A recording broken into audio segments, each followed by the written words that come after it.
আসসালামু আলাইকুম ভাইজান। সারাদিন রাত ঠিকঠাক না খেয়ে নাজিরের মুখটা শুকিয়ে গেছে। ভেবেছিল ও বাড়ি ফিরেই হয়তো দেখতে পাবে তার অভিমানী স্ত্রীকে, কিন্তু অন্য কাউকে দেখে অপ্রস্তুত হলো। সালামের জবাব নিয়ে কিছুটা পিছিয়ে গিয়ে জিজ্ঞাসা করলো, আমার বউ কই? ঘরে। সারা রাত আপনার চিন্তায় সজাগ আছিল। এই তো একটু আগেই ঘুমাইছে। আর নৌসাদ? উনিও ওনার ঘরে। আমনেরে না পাইয়া তিনিও অনেক রাত পর্যন্ত সজাগ আছিল। আচ্ছা, তুমি ঘরে যাও। শালিক চলে গেল। যাওয়ার আগে বলে গেল, কাল দুপুর থেকে যে মিশ্রি না খাওয়া নাজির ঘরে প্রবেশ করলো। সারা রাত যে কোথায় কোথায় সে ঘুরেছে ঠিক নেই। মানুষের সঙ্গ বিরক্ত লাগায় বসেছিল গিয়ে ধান ক্ষেতের ধ্বংসাবশেষে। কি সব যে ভাবলো, কত শত ফোন দিয়ে আটলো নিজেকে নিয়ে। আজকাল ভাবলেই নাজির অবাক হয়, এত ধৈর্য তার এলো কোথা থেকে? সে তো এমন ধৈর্যশীল ছিল না কখনো। ছিল রাগী উশৃঙ্খল পরিশ্রমী এক ছেলে, যে কাউকে বিশ্বাস করে না, ভাঙে না, খারাপ জেনেও কারোর সঙ্গে সুসম্পর্ক বজায় রাখতে পারে না, কোনো কিছু না ভেবেই করে অন্যায়ের প্রতিবাদ। অথচ আজ শুধুমাত্র পিতামাতার পরিণতি নিজের সাথেও ঘটুক চায়নি বলেই নাজির ধৈর্য ধরে ওত পেতেছিল। স্ত্রী সন্তানকে সুন্দর একটা পরিবার আর জীবন দেওয়ার জন্য ঝামেলায় জড়ায়নি। ভাইকে স্থায়ী ভবিষ্যতের দিকে ঠেলে দেওয়ার জন্য নিজে প্রতিশোধের দহনে পুরেও সব সহ্য করতে চেয়েছিল। কিন্তু লাভ কি হলো? সব আঘাত তো এই পরিবারটার উপরেই এসেই পড়ছে। নাজির এবার ধৈর্য হারিয়ে ফেলল। রাতে এ নিয়ে নানান পরিকল্পনা করেছে। বিছানায় বসে স্ত্রীর ঘুমন্ত মুখের দিকে তাকালো সে। বহুদিন পর বোধহয় মেয়েটাকে এভাবে দেখছে। সেই প্রথম সাক্ষাতের কথা মনে পড়ে গেল। কি বকাই না দিয়েছিল সেদিন। তারপর যতবার দেখা হয়েছে ততবার মাস্টার বাড়ির মেয়ে হিসেবে বাঁকা নজরেই দেখেছে।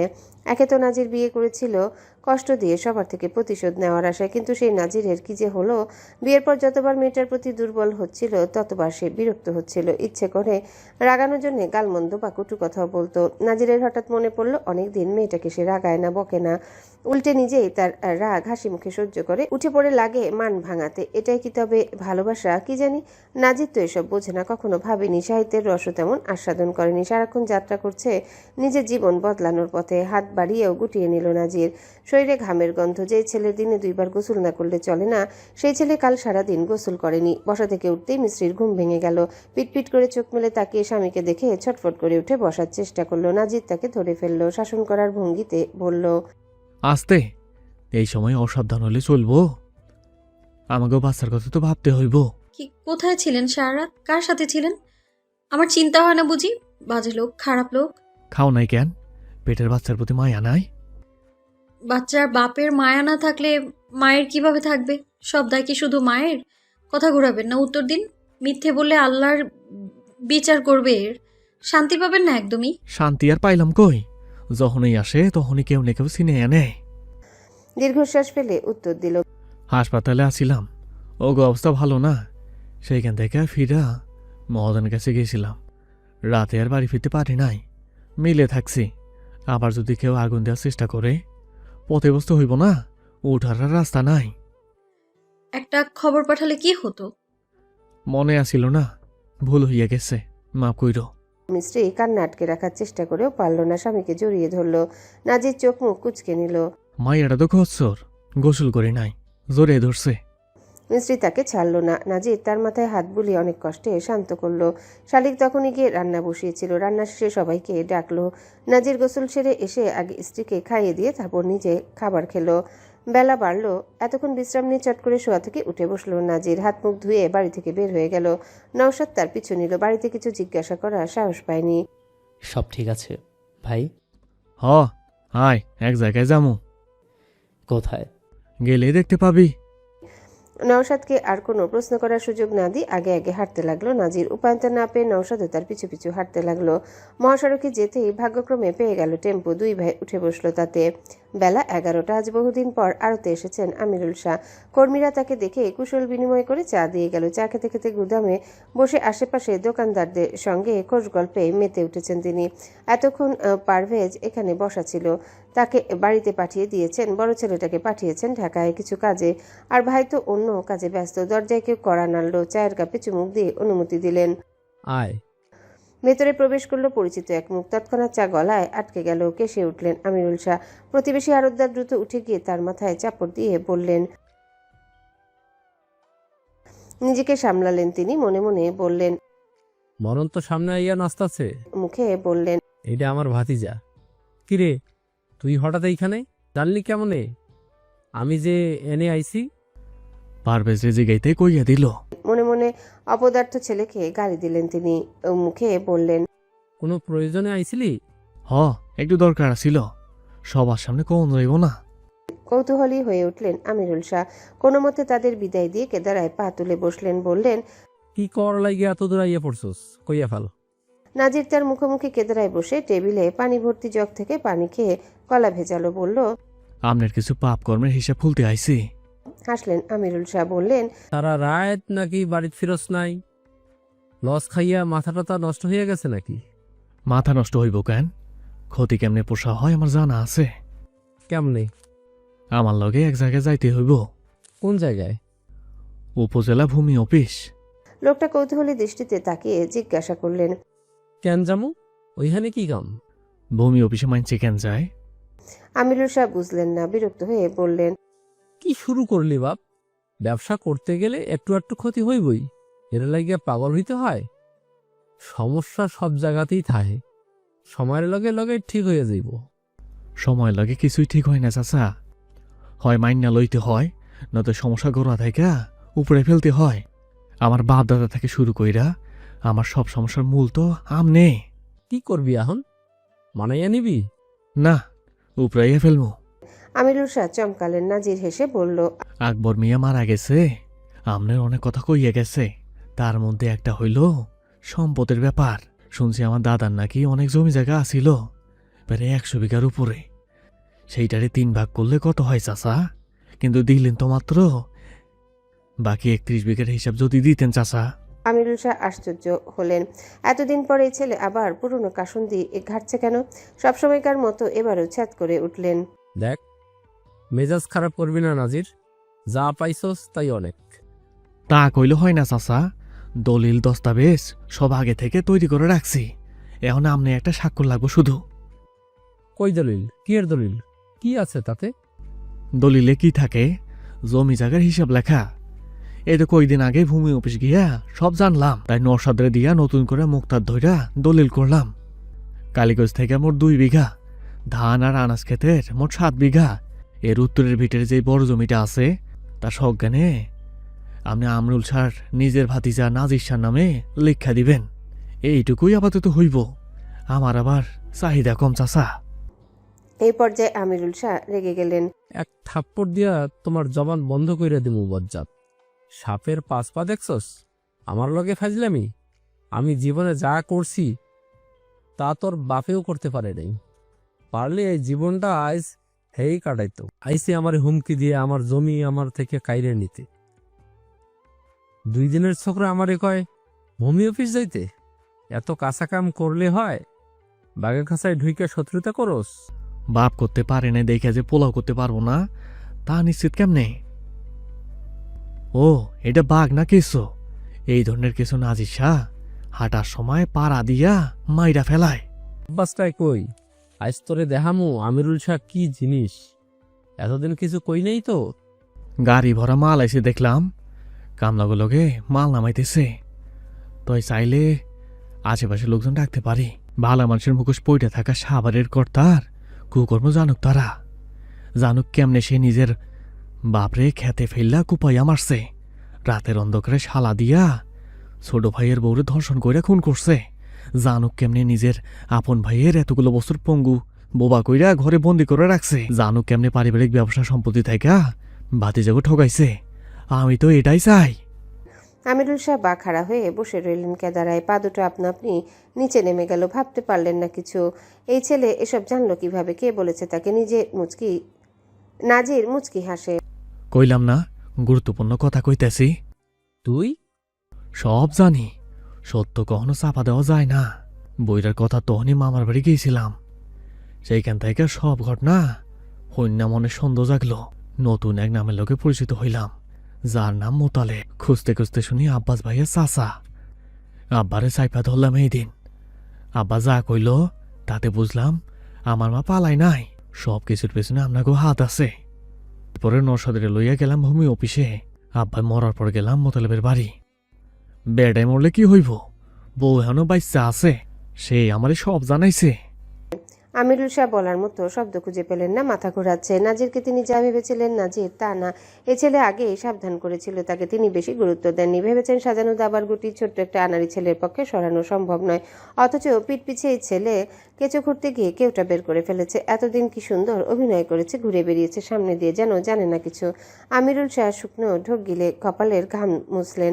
মাথার উপরে চলা বৈদ্যুতিক ফ্যানেও কাজ হচ্ছে না, দুর্বল কণ্ঠে বললেন, হন নাজির, হুনাহুনি সময় নেই চাচা, অনেক শুনছি। এবার আপনি শুনেন, আমার লগে আইয়েন। নিজের সম্মান আর জীবনের থাইকে সম্পত্তির মূল্য কি আপনার কাছে বেশি? সে জীবন মাথা নিচু করে জেলে কাটাতে চান নাকি? হুমকি দেশ আমারে? মুখের কথা আইন চলে না। কত বছর আগের ঘটনা, কারো কিছু মনে আছে? কোনো প্রমাণ আছে? শত্রুতা করিয়া টিকতে পারবি? আমারে এখন এত কাঁচা কাম করা পোলা ভাবছেন? প্রমাণ সাক্ষী সব আছে। সাক্ষ্য যদি আপনার শালাই দেয় তাহলে কি করবেন? সিরাজ, আমিরুল শাহর মাথা কাজ করছে না। বহু বছর ধরে নিজের কুকর্ম ফাঁস হয়ে যাওয়ার ভয়টাকে তাড়া করে বেড়াচ্ছে। লোক জানিয়ে অপরাধ করা সবার দ্বারা সম্ভব নয়। সমাজ এবং গারুদের ভয় যাদের নেই তাদের পক্ষে হয়তো সম্ভব, কিন্তু আমিরুল শাহ তিনি ভীতু প্রকৃতির মানুষ। লোভী, অহংকারী হলেও সম্মান খোয়ানোর ভয়, ক্ষমতা হাতছাড়া হওয়ার ভয় এবং পরাজিত হয়ে বাকি জীবন কাটানোর ভয়ে ভীতু। তিনি অন্যায় করেন গোপনে, যাতে কেউ টের না পায়।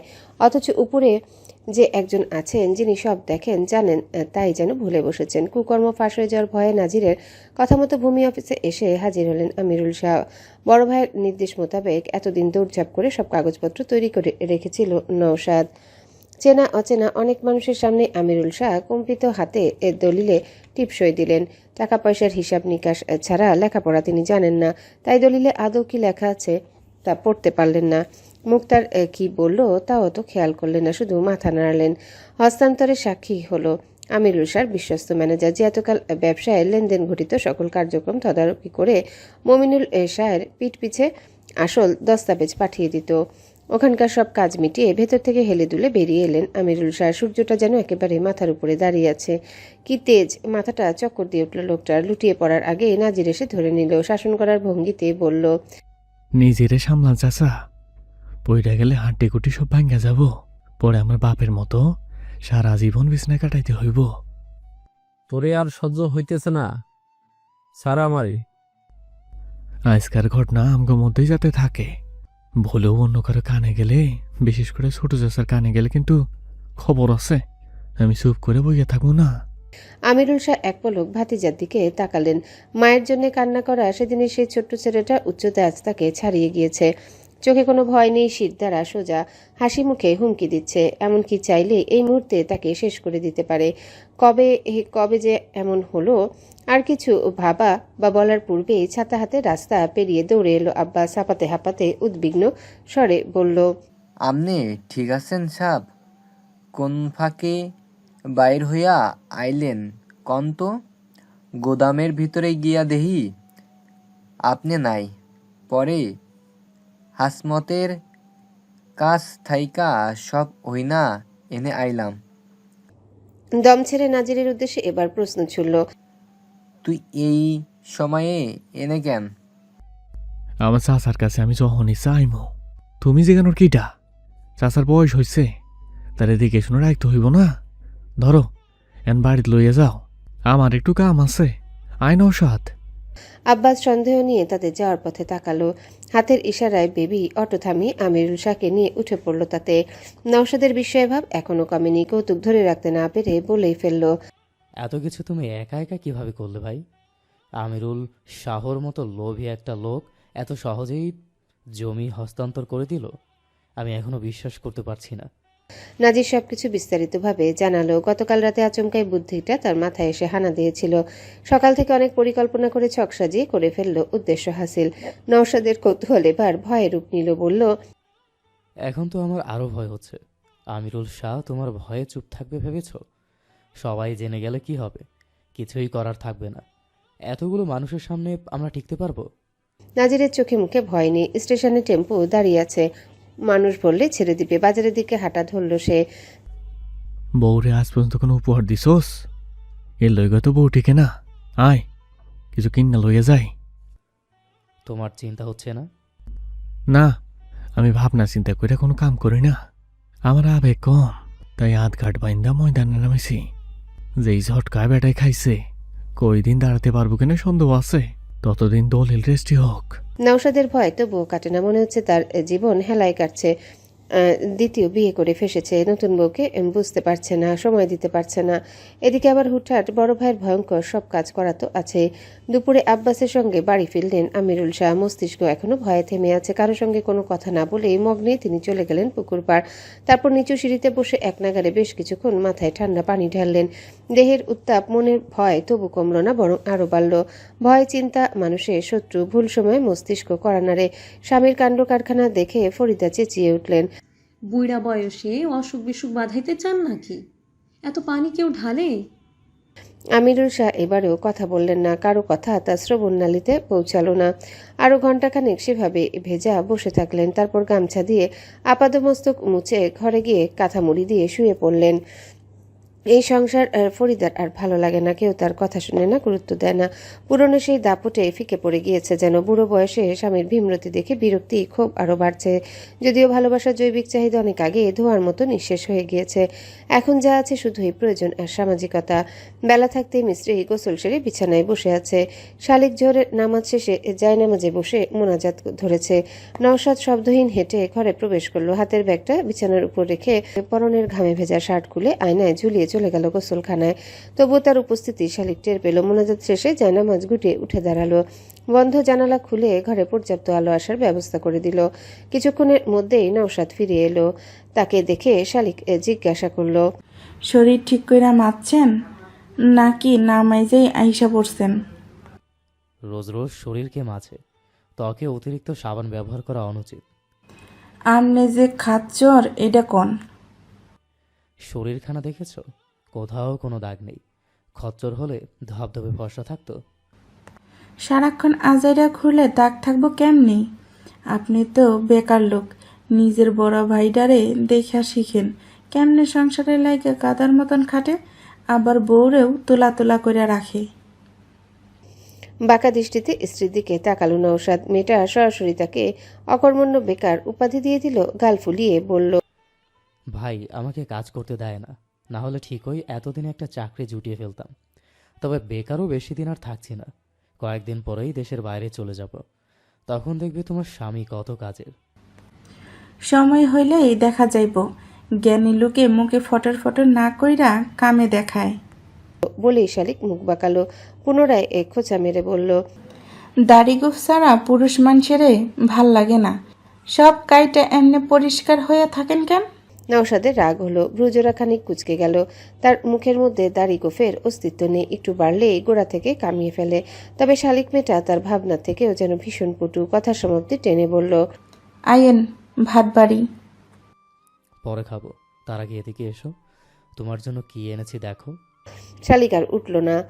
ব্যাগটা আগেই দেখেছে, তবু নিজে থেকে ধরেনি। নওশাদ ভেতর থেকে বের করলো দুটো শাড়ি। বলল, বিয়ের পর তেমন কিছুই দিতে পারিনি তোমাকে। আপাতত এই শাড়ি দুটোই না হয় রাখো। স্বামীর থেকে পাওয়া প্রথম উপহার। শালিকের মনটা আনন্দে নেচে উঠল। দুই হাত দিয়ে ধরে মুগ্ধ চোখে তাকিয়ে বলল, অনেক সুন্দর হয়েছে, আমারে ভালা মানাইব। হাসলে শালিকের থুতনিতে টোল পড়ে। এর আগে নওশাদ খেয়াল করেনি। দোকানে গিয়ে স্ত্রীর জন্য কি কিনবে বুঝতে পারছিল না সে। পূর্বে প্রথম বেতনের টাকা দিয়ে শখ করে একটা খয়েরি রঙের তাঁতের শাড়ি কিনেছিল সে লিলির জন্য। দোকানে গিয়ে বেশ চোখে পড়েছিল। দোকানিও প্রশংসা করে বলেছিল, ভাই আমনের চয়েস বালা, ভাবি খুশি হইব। দোকানি ভুল বলেছিল। লিলি মোটেও শাড়িটা দেখে খুশি হয়নি। কম দামি শাড়ি নাকি তার দেহে মানাবে না, লোকে হাসবে। লোকে নাকি মা ভাবিরা হাসবে, তা খুব ভালো করেই তখন বুঝতে পেরেছিল নওশাদ। তারপর আর কখনো মেয়েটাকে শাড়ি কিনে দেয়নি। যদিও তাদের পথ চলা খুব একটা দীর্ঘ ছিল না। সেই শাড়িটারও বা কী পরিণতি হয়েছিল তাও নওশাদ জানে না। তাই আজও দোকানে গিয়ে কি কিনবে তা বুঝতে পারছিল না। পূর্বে অনুভূতিতে যে আঘাত পেয়েছিল তাতেই তার শিক্ষা হয়ে গিয়েছে। তবু ভাই বলল, মাইয়া মানুষ শাড়ি চুরিতে বেশি খুশি হয়, লইয়া যা। নওশাদ উদাস কণ্ঠে বলল, সব মেয়ের পছন্দ এক নয় ভাই। তাইলে বউয়ের পছন্দ অপছন্দ আগেই জিজ্ঞাস নাই কেন? বউ কেমনে পালতে হয় এইটাই তুই জানোস না? বলত চুপচাপ পছন্দ কর। মাইয়া খাটি হইলে যা পছন্দ কইরা দিবি তাতেই খুশি হইয়া যাইব। নওশাদ ইতস্ততা নিয়ে চট করে কিনে ফেলল দুখানা শাড়ি, কিন্তু শালিক যে এত আনন্দিত হবে তা ভাবতে পারেনি। সেই আনন্দ দেখে হঠাৎ নওশাদ অনুভব করলো তার সমস্ত মন খারাপ ভালো হয়ে গিয়েছে। ঠোঁটের কোণে ফুটে উঠেছে মুচকি হাসি। তৎক্ষণাৎ তর্জনী আঙ্গুল টোলে ছুঁয়ে বলল, এটা সুন্দর তো। শালিক লজ্জা পেল। শাড়ি দুটো বালিশের উপর রেখে মাথায় ঘোমটা টেনে দরজার দিকে যেতে যেতে বলল, ভাত বাড়তাছি, খাইতে আইয়েন। শাড়িটা অনেই থাউক, খাওয়া শেষে পড়মু। নওশাদ বিড়বিড় করে বলল, লজ্জা পেলেও তাকে সুন্দর লাগে। নাজির স্ত্রীর জন্য আহামরি তেমন কিছুই আনেনি। এনেছে 2 পদের মিষ্টান্ন, চানাচুর, বিস্কিট। পেটে সন্তান আসার পর থেকে ভাত খুব কম খায় মেয়েটা। জোর করে একটু বেশিও খাওয়ানো যায় না, বমি করে উগড়ে দেয়। মাঝরাতে ক্ষুধা লাগলেও বলে না, তবে নাজির টের পায়। মিষ্টি পেয়ে বেজায় খুশি হলো মিস্ত্রি, তবে প্রকাশ করলো না। স্বামীর উপর থেকে রাগ এখনো পুরোপুরি কমেনি, সাথে চিন্তা তো আছেই। ভাত আর খেলো না সে। মিষ্টি নিয়ে বসে পড়ল নাজির। ধমকালো, এই ছেড়ি পেট খারাপ করে পায়তারা করতেছে। ভাত খাতেছো তুমি? খেয়েছি কখন? 12টায়। এখন কয়টা বাজে? খাও তো কাউয়ার খান, শান্তি দিবেন আমারে। খাইবা আইও। বিরক্ত করবেন না, মিষ্টি খাচ্ছি দেখছেন না, এটাও একটা খাওয়া। তার আগে বলুন আবার কোথায় গিয়েছিলেন? তোমার মন ভাঙানোর লইগে এগুলো আনতে গেছিলাম। বিশ্বাস করলাম না, আপনি যে ধুরন্ধর লোক। না করো, আমার কি। নাজির বাধ্য হয়ে খেতে চলে গেল। জম্পেশ খিদে পেয়েছে। আমিরুষার অবস্থা বিশেষ ভালো নয়। সেই রাতে গা কাঁপিয়ে জ্বর এলো। হুশ জ্ঞান হারিয়ে জ্বরের ঘরে বিড়বিড় করে কী সব বলতে লাগলেন। বহুদিন পর স্বপ্নে বাবা মাকে দেখলেন, ভাইকে দেখলেন, এমনকি দেখলেন ভাইয়ের স্ত্রীকেও, যার সঙ্গে তিনি কখনোই কথা বলেননি। আর 5টা ভাসুরের মতো এড়িয়ে চলেছেন। মানুষ যা করে ভাবে তাই নাকি স্বপ্নে এসে হানা দেয়। লোকটার বয়স কম হয়নি, তিনিও আজ বুড়ো।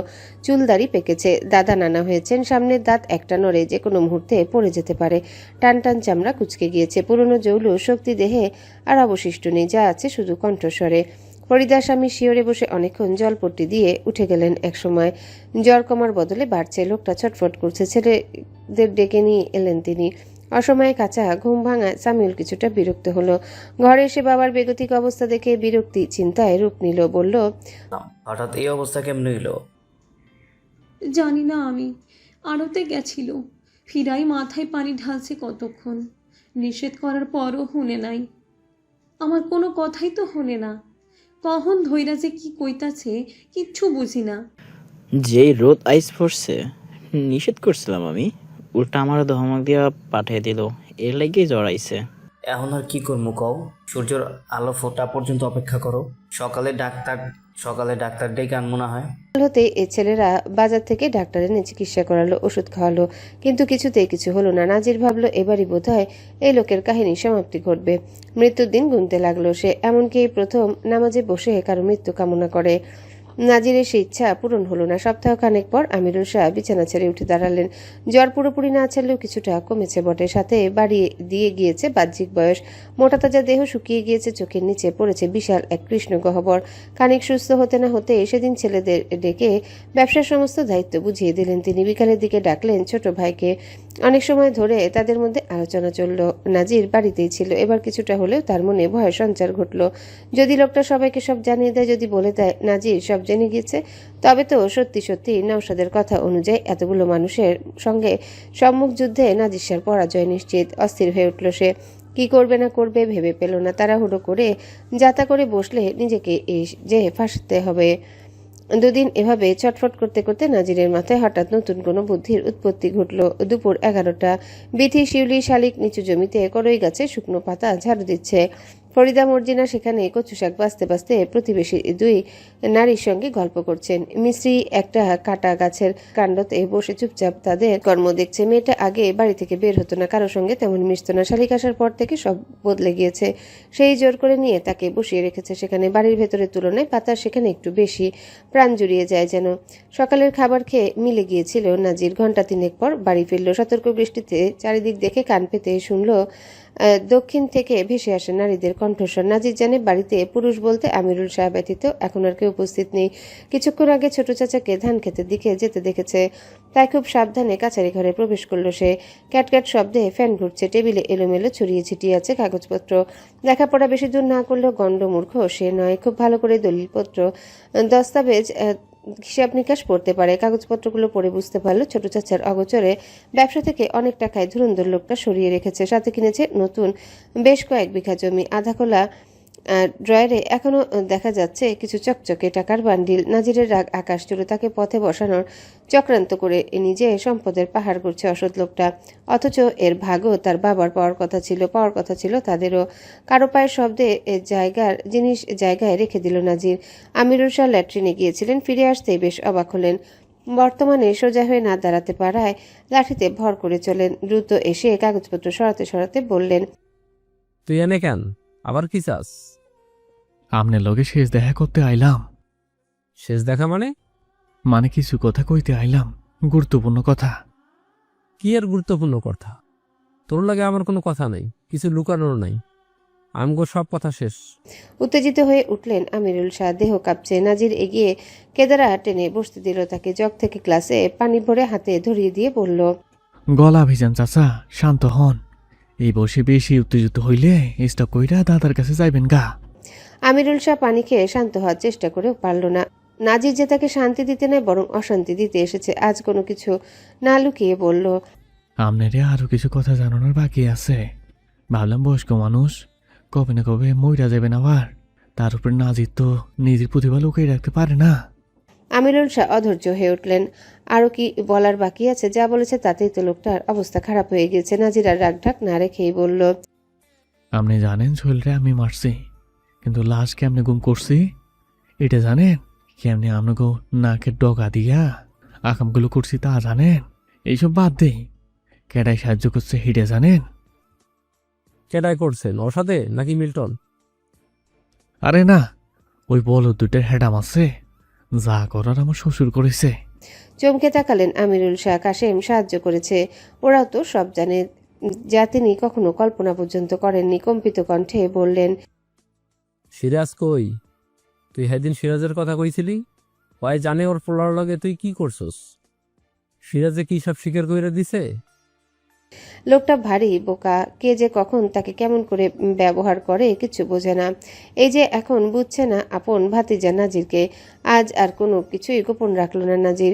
মানুষের শেষ সময়ে গোপনীয়তাটা রেখে কি করবে? বলল, সবেই জানে, হেরেই সবার আগে জানাইছি। একদিন রাতে রাতারে শিকারের মতন খপস করে তারে ধরলাম। আগের মতন আর পাখি ডানে জোর নাই। অথচ আমার মায়ের ওই দূর মুখে আনতেও ঘৃণা করে। অবিশ্বাস্য দৃষ্টিতে আমিরুল শাহ ভাতিজার দিকে তাকিয়ে থাকেন। নাজির কোথায় সিরাজকে লুকিয়ে রেখেছে তারা কেউ খুঁজে পায়নি কেন? ভয়ার্ত কণ্ঠে জিজ্ঞাসা করলেন, কি করছস ওর লাগে? কথা ক। আমি আর নৌসাদ মিল্লা মাইরা দিছি। কেমনি মারছি শুনবেন? কতগুলো টুকরা করছি জানেন? দাঁড়ান গুনি। শালবনে মাংসগুলো ফালাই দিলাম। শকুন ছেলে খাইয়া লইছে মনে হয়। কেউ ধরতেও পারে নাই, আর টেরও পায় নাই। বর্ণনা শুনে আমিরুল শাহ আর বসে থাকতে পারলেন না। গা গুলিয়ে উঠল, ঘাম ছুটে গিয়েছে চোখে। সব ঝাপসা দেখছেন, হাত পা হয়ে আসছে অবশ। বাসা থেকে উঠতে গিয়ে মেঝেতে লুটিয়ে পড়লেন তিনি। নাজির তার সামনে হাঁটু গেড়ে বসলো। চোখে কি যেন চকচক করছে। বহু বছর আগে নিজের চোখে এমন ঝলক দেখেছিলেন আমিরুল শাহ। আজ সময় ভিন্ন, মানুষ ভিন্ন, বলির পাঠা স্বয়ং তিনি। নাজির হতাশ কণ্ঠে বলল, প্রতিপক্ষের কখনো দুর্বল মনে করতে হয় না বড় চাচা। এমনকি এক পদ্ধতিতে বারবার খেলতেও হয় না। কত সাবধান করলাম আমনে রে। প্রথমেই যেদিন নাকের ডগায় দিয়া গরু চুরি করলাম, এই দিন বোঝা উচিত ছিল। সরাসরি যখন হুমকি দিছিলাম, নদীর ধারে যখন শৈলরে ভয়াবহ লাশ পাওয়া গিয়েছিল, তখনও বোঝা উচিত ছিল আমনের। কিন্তু আপনি বোকা মানুষ, বুঝলেন না। বুঝলে হতে খেতে আগুন না দিয়া নাজির ঘরে দিতেন। নাজির উঠে দাঁড়ালো। তার চোখের সামনে ড্রয়ার থেকে 2 বান্ডিল টাকা নিয়ে লুঙ্গির ভাঁজে গুছতে গুছতে বলল, জমি নিছি আপনাকে বাপের ভাগের পাওনাটা, আর ওই টাকাগুলো ফসল ফলানোর ক্ষতিপূরণ। সামান দিয়ে থাইকা বন্ধুকে জমি ছুটাইতে হইব না? কিছু বসলে তা দিয়ে চাল কিনবো না হয়। আমিরুল শাহ পেছন থেকে বেশ কয়েকবার তার নাম ধরে ডাকলেন বোধ হয়। নাজির সেই ডাকে সাড়া দিল না, পিছু ফেরার প্রয়োজন বোধ করলো না। হাওয়ার মতো যেভাবে ছুটে এসেছিল ঠিক সেভাবে বাড়ি থেকে বেরিয়ে গেল। আমিরুল শাহ ছটফট করতে করতে লাঠিতে ভর করে মেঝে থেকে উঠে দাঁড়ালেন। বুকে খুব ব্যথা করছে, গলা দিয়ে তার আওয়াজ বের হতে চাইছে না। নিজের দেহটা আজ নিজের কাছে ভারী লাগছে। বেশিক্ষণ সেই ভার তিনি বহন করতে পারলেন না। কয়েক কদম এগোতে দেহের সমস্ত ভারসাম্য হারিয়ে দাঁড়ানো অবস্থা থেকে মাটিতে ধপ করে পড়ে গেলেন। কিছু মুহূর্তের ব্যবধানে ব্যথায় চটফট করতে করতে দুনিয়া লোভী খুনি আমিরুল শাহ শেষ নিঃশ্বাস ত্যাগ করে সবকিছু ছেড়ে পালিয়ে গেলেন। উঠোনে রান্নাঘরে বাড়ির গৃহিণীরা যে যার কাজে ব্যস্ত। ফরিদার হঠাৎ চিৎকারে হাতের কাজ ফেলে সবাই দৌড়ে এলো আমিরুল শাহর দালানে। ফটকের বামে অবস্থিত কাচারি ঘরের সম্মুখে মোজাইক টাইলসের উপর আমিরুল শাহর নিথর দেহ পড়ে আছে, মাথার নিচ থেকে চুয়ে পড়ছে রক্ত। উদ্ভ্রান্তের মতো স্বামীর কাছে মেঝেতে গিয়ে বসে পড়লেন ফরিদা। মাথাটা কোলে তুলে নিয়ে গাল চাপড়ে উদ্বিগ্ন কণ্ঠে বললেন, হ্যালো বন্ধুরা, পরবর্তী পার্ট খুব তাড়াতাড়ি আসবে, তো সবাই অপেক্ষায় থাকো। আর চ্যানেলটি যারা এখনো সাবস্ক্রাইব করনি তারা পরবর্তী পার্ট দেখার জন্য চ্যানেলটি সাবস্ক্রাইব করে রেখো। ধন্যবাদ সবাইকে, আমাদের সাথেই থেকো।